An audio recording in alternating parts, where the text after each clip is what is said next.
Igsuon usahay kapuyunta sa pagpangalagad sa Ginoo. Samot nagdaghan kaayog mo biay nato, mang lockdown nato ug himuan tagdaghang istorya.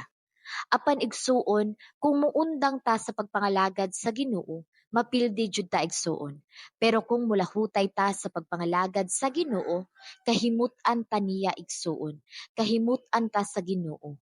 Ug hinumduman nato igsuon kung kahimut-an ta sa Ginoo, tagaan ta niyang paglaom sa kinabuhi nga bisan unsang pagsulay nga moabot sa atong kinabuhi, nga bisan unsang makalisdanan nga mubabag sa atong pagpangalagad igsuon, tabangan taniya nga makalatas gayud kita ni ana.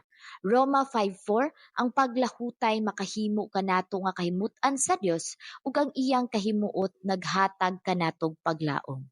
Igsuon ug mopadayon ta sa pagpangalagad sa Ginoo hangtod sa katapusang adlaw. Siya nag-ingon diri sa Mateo 24:13, apan maluwas ang mopadayon hangtod sa katapusan.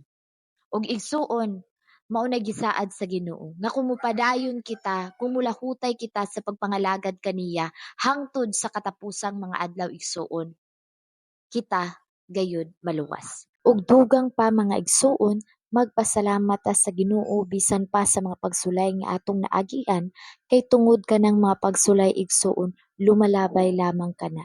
Ug ang atong pasalamatan sa Ginoo kay bisan ana ang mga pagsulay sa atong kinabuhi, ang importante Kristohanon na kita.